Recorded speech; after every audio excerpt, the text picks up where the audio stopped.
The region of Siberia is incomprehensibly big. Almost 10% of all land on Earth is located within the borders of Siberia. Concentrated largely in Russia, it takes up over 70% of Russia's territory.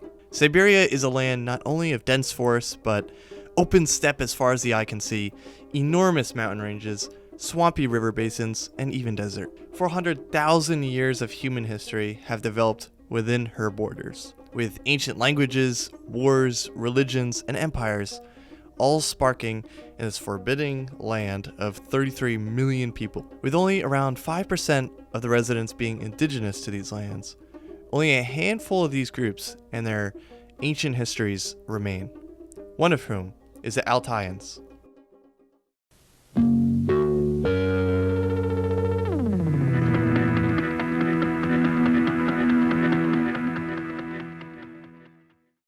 Welcome back to the channel. Today will be the second episode in a series attempting to give brief overviews of the former Soviet Union's many ethnic groups.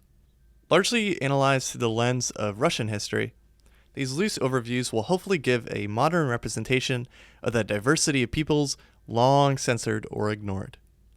Today will be a brief look into one of the most ancient peoples to live in Siberia's sacred land, the Altai people. Displayed here are the chapters you'll be watching in this video, which first start with the geographic and cultural overview, and then work into a loose linear historical overview of the Altai people, ending with the modern day.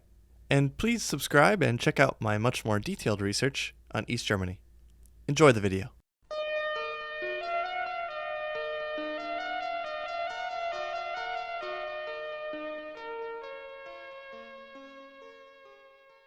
Although Siberia's enormity is mystic in nature, so is the many regions within it.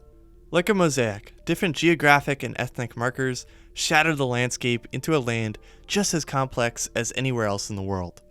Her steppe fed the horses of every nomadic army to enter Asia and Europe. The forest of Siberia supplies the timber to the world, and the fresh water of her many rivers quenches the thirst of many people. To better comprehend our topic of today, let's first narrow in on the ethnic and geographic roots of the Altai people. To do this, let's first forget about the Russian people without indigenous roots, as over 30 million people of Russia call Siberia home. And one Russian city within Siberia, Novosibirsk, houses more Russians than all indigenous Russians combined. With Russians only entering Siberia in the late 1500s, let's push them to the wayside for a moment to focus in.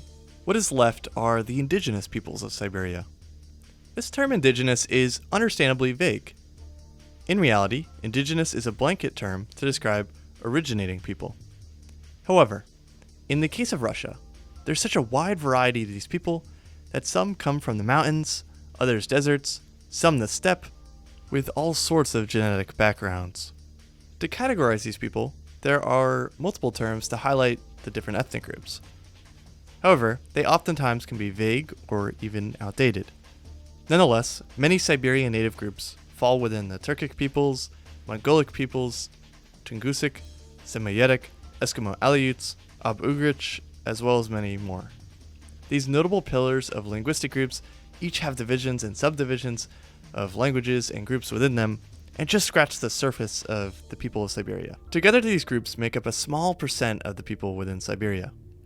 So within these ethnic pillars that support the ancient lands of Siberia, the one of importance to us today is the Turkic people. Turkic people within Siberia make up the majority of indigenous Siberians, and of course have many groups outside the bounds of the former Soviet Union. And surely some of these Turkic Siberian groups may be familiar to some of you. Notable examples of Turkic Siberians would be the Yakuts, Tuvans, Kumadan, Dolgan, Northern Altai, or the subgroups in the Kipchak family, the Southern Altai, and the Tartar.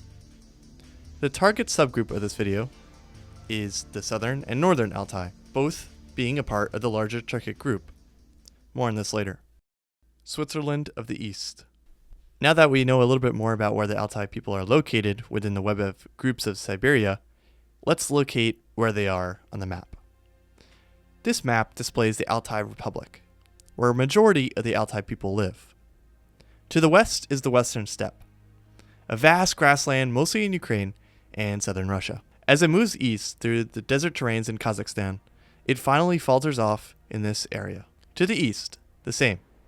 The eastern steppe moves west from Mongolia and falters off. This very steppe being the iconic flatland that ignited Genghis Khan's empire. These two cradles of nomadic cultures meet in the Altai mountain range, just under the shadows of the Siberian forests. The Altai mountain range is the historic region that the Altai people inhabited. However, there are many other different ethnic groups hidden amongst the mountain range.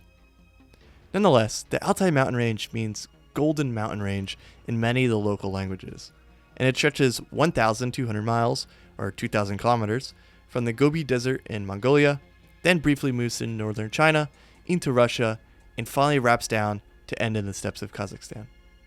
At the height of this great Altai mountain range is the Blukha mountain, which is located in the Altai Republic, now in modern Russia. If you couldn't tell, even by Siberian standards, the Altai mountain range, and thus the Altai people, are located in a very remote part of a already remote region. This has always allowed for the preservation of a lot of their history and culture, as opposed to the many native groups that have been forcibly removed or destroyed over the years. So, within the Altai Republic, within modern Russia, which practically holds all the Altai, is around 75,000 ethnic Altai people amongst the total 200,000 Altai Republic inhabitants, with the other 125,000 mostly being Russians who moved in during their expansion into the region. So although the Altai are people who span the entire Altai Republic, they are not exactly a majority, nor have a true land for themselves. So to truly understand these people, let's look at the split between the people within the Republic. If you remember earlier, the two languages, Northern Altai and Southern Altai, are in two different groups. And that is largely because the Altai Republic can be split into two distinct regions, the North and the South. The northern sections of the region are a steppe, as the Altai mountain range reaches its most northern point and then sinks back down into largely flat northern land. However, there are still some rivers and hills to host minor civilizations. This flatter north is also home to the capital of the Republic, Gorno-Altalsk, alongside majority of the population. Thus, the Altai North hosts majority of the Altai ethnic groups, despite the Altai people's strong association in collective history with the Altai mountain range. This is not to say that the Northern Altai do not have a very close relationship with the sacred mountain range, but simply they live in a more northern area of the Republic. For the south of the Altai Republic, things are much different. The incomprehensibly large Altai mountain range slams through the southern Altai, with the aforementioned Mount Belukha hanging over the south's landscape of lakes, glaciers, and rivers. These glaciers have produced over 7,000 lakes in the region and countless rivers and ponds. The south's rivers and lakes overflow into the north and pool down into the west, which forms the beginnings of the Ob River. The Ob River is one of Siberia's major arteries and empties north into the Arctic Ocean, making the Altai the source of this colossal part of Siberia. So luckily, the differences between north and south have categorized these people amongst geographic lines. First, you had the northern Altaians in the steppe, who speak a northern language, and within this language there's three subdialects, the Shelkans, Kumidins, and the Tubalars. In the south, it is a similar situation, but with the southern Altai language, made up of largely the Teluluts and the Telengits. Within all of these groups are also some subcategories, but I'll overlook that, and oftentimes you'll hear historians speak of 7 tribes rather than 5. It is also important to note that submaps also have the Altai Kizi. Altai Kizi means people of the Altai. This is more of a catch-all term for the Altai people, especially those in more populated areas where the differences between tribes blend together, such as people living in the capital. And now that the most confusing part is over, let's get into the history. Voice of the past. Now that we briefly learned the geography and people groups, I wanted to expand into today's topic historically, which will consist of a loose historical overview of these people through the eyes of Russia, especially with a cultural and religious lens. But first, let's learn a bit about where this history comes from. Thus, what if I told you you've actually already heard Altai history before? Mongolian throat singing, as it is often referred to as, uses throat singing often alongside the tovshur instrument to tell stories of ancient times, battles, spirits, and heroic deeds. In many cases, these videos on YouTube displaying such throat singing are actually Altai throat singing. Just like their Mongolian cousins, the Altai can be found out in nature recounting the stories of their ancestors. This perfect example of oral history is a really unique art and not attributed to the Altai people enough. So please check out bands like by Turkic, Altai Kai, or if you like metal, Altai Cyan. This throat singing and other genres of the common people, such as Yanar, really reflect how history stays alive in the Altai, and even how Altai history has went beyond the borders and into the international community. Now, throat singing and Yanar are great examples of where a lot of the older history of Altai lies, in the voices of its people, and thus oral history. Until Russian contact in the last few hundred years, Altai people seem to have only used oral language, with no writing system. In the complex cultural structures, figures like shamans would memorize the stories of great leaders, mystical warriors, and the spirits. Of course, oral history gets discounted, but it remains a critical foundation of any history.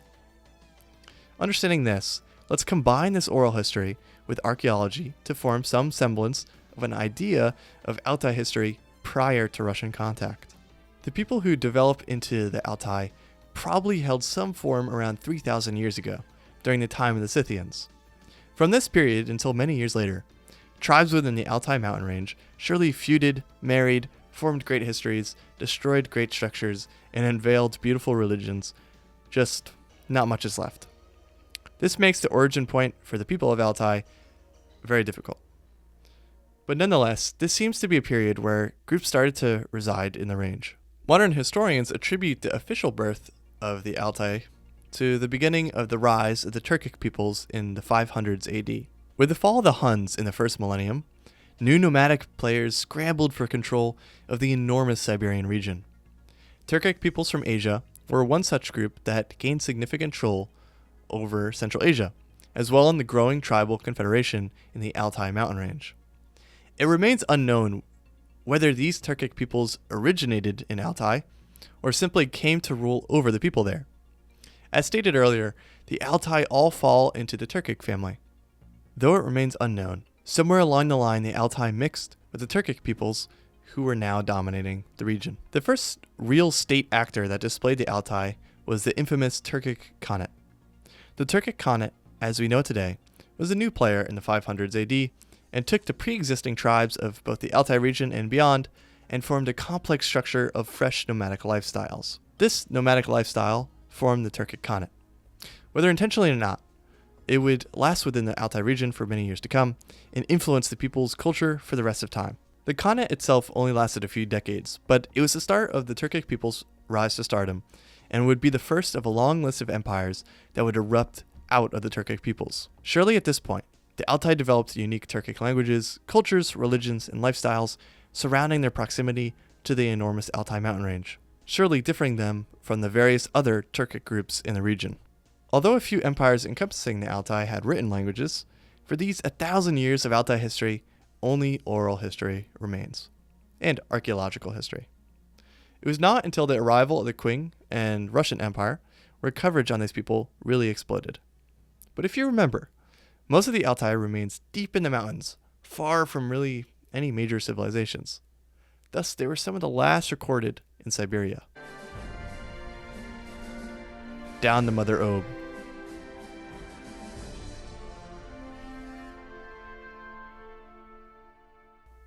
Let's fast forward to Russia in 1733, under the Empress Anna Ivanovna. The Siberian peoples had been freed from institutionalized slavery, and Russia had finally reached the Pacific. The abolishment of official Siberian slavery helped quell tribal fighting in the Siberian region, which made way for many eager Russians to pour into Siberia and start assimilating. It was a time of movement in Russia, and people were keen on setting up new villages along quiet Siberian rivers on the frontier. All over Siberia, things were changing. Though, the Altai region was hard to reach in the early 1700s, given it would require weeks of journeying through every terrain imaginable, only to reach the harsh mountain range.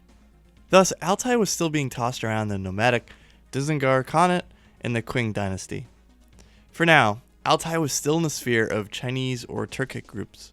as had defined the region for most of its history. However, somewhere around the 1760s, Russians had finally stretched into the historic lands of the Altai.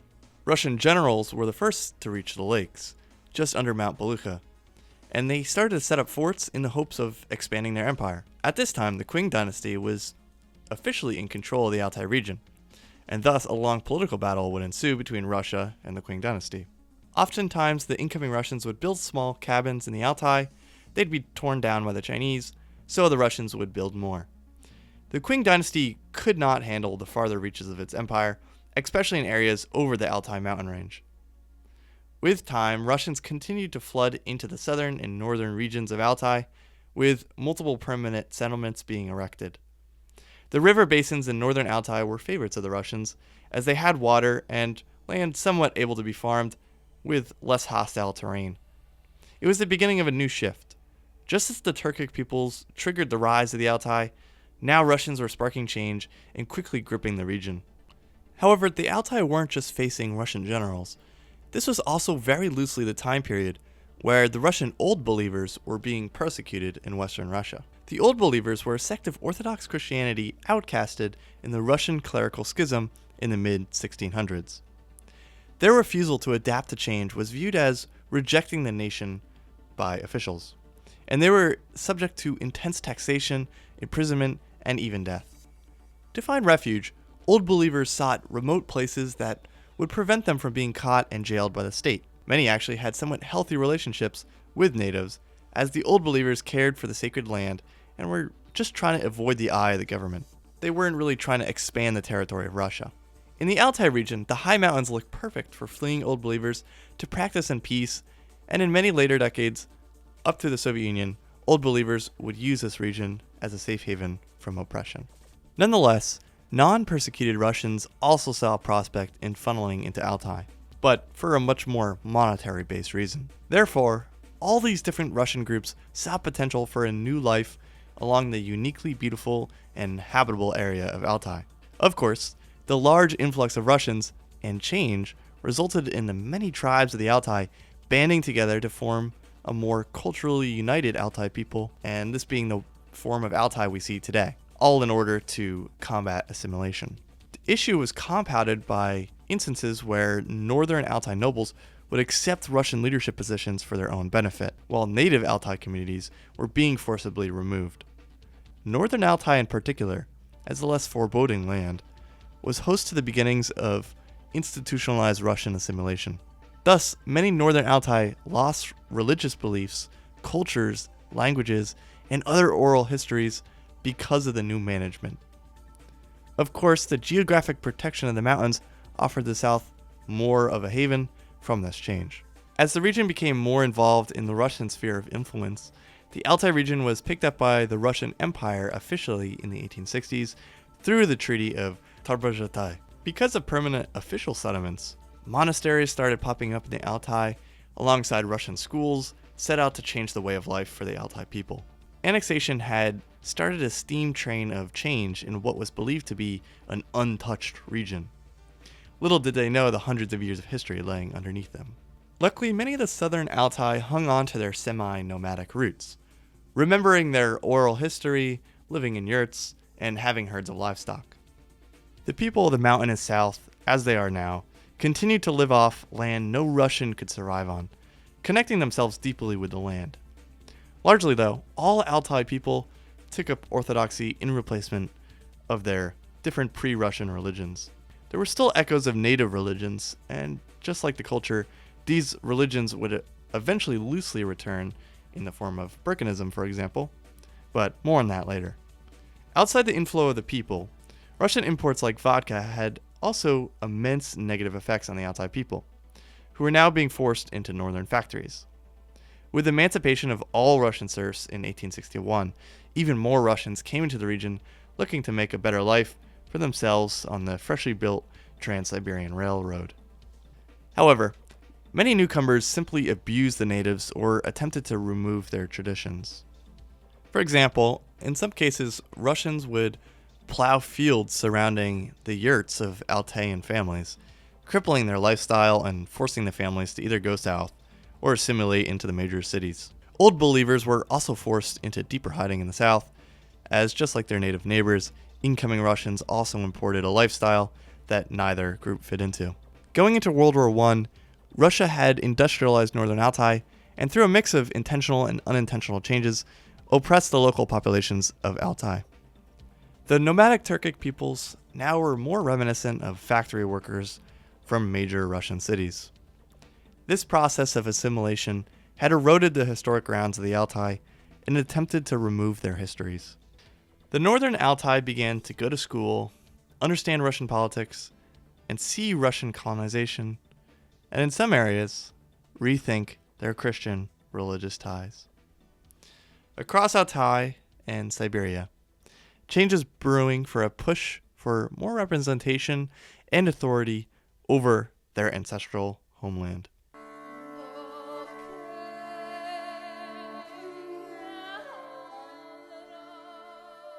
The eruption of the Russian Civil War, starting in 1917, suddenly fractured the Russian Empire into dozens of allegiances and new armies.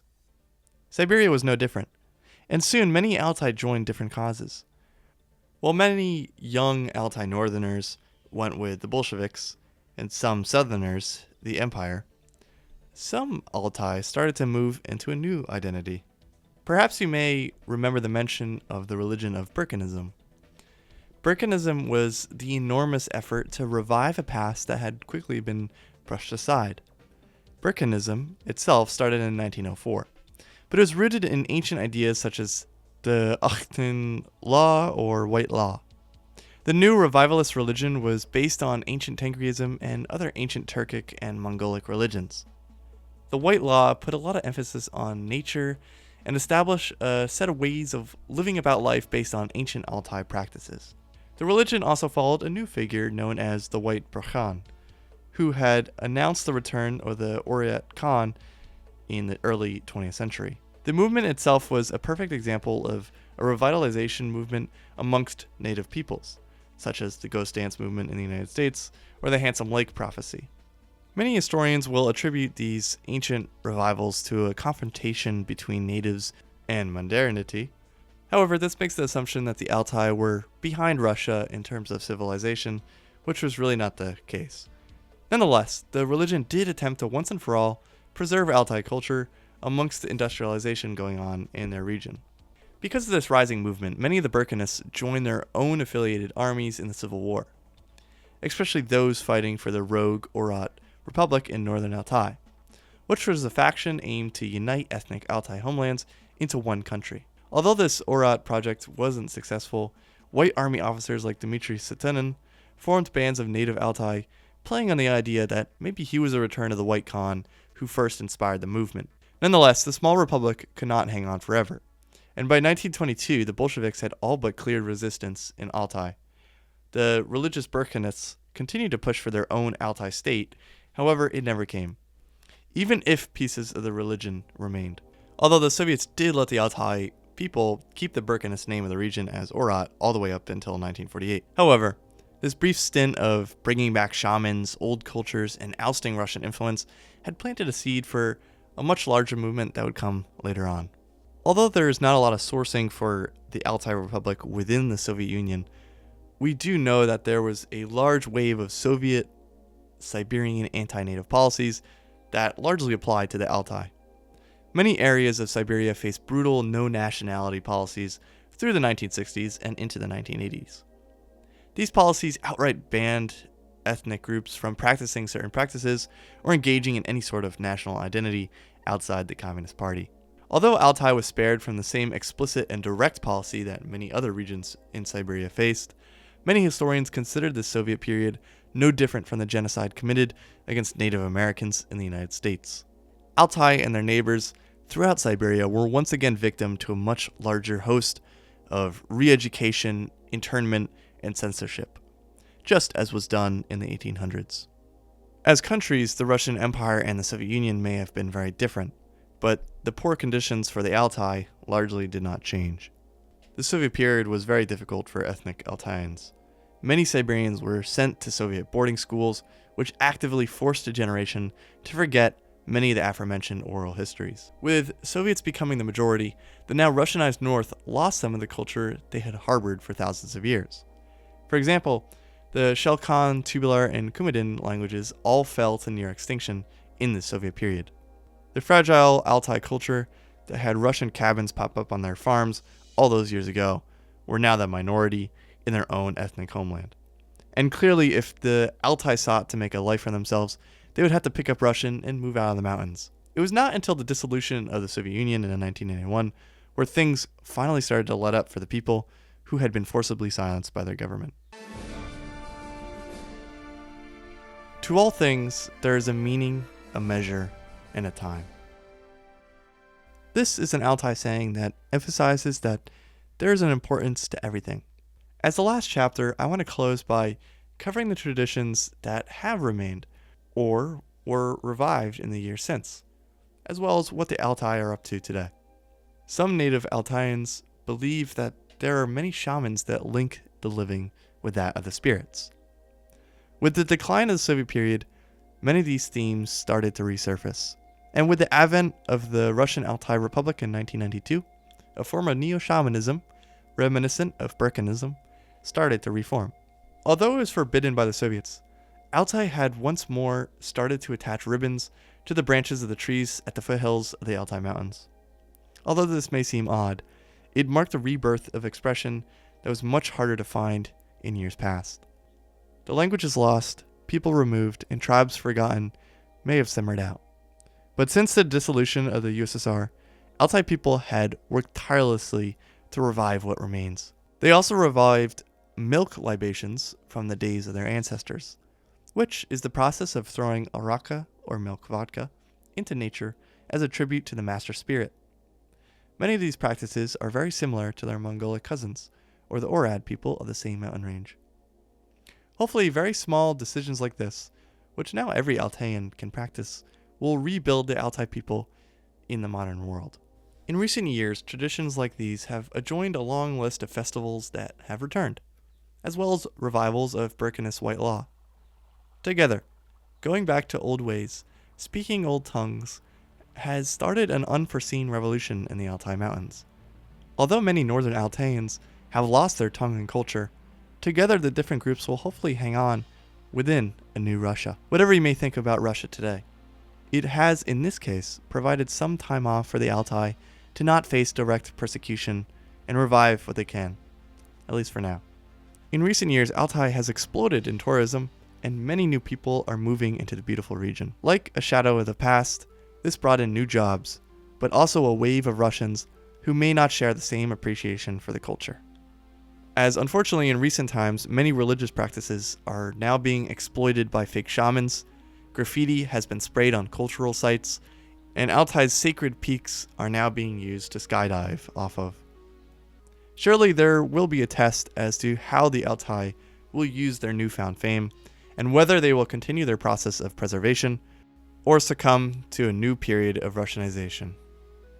And with that said, thank you for watching my admittedly long and loose overview of the Altai people. If you somehow really love the Altai and made it this far, I sincerely thank you for watching. I'm also open to constructive criticism if you have it, and let me know what you thought about me using video games as a B-roll. I think this series should probably be a bit shorter for each video, but it does hurt to skip over information that has never been really covered on YouTube. Thank you again to all of the Eastern Bloc for watching and subscribing. See you soon.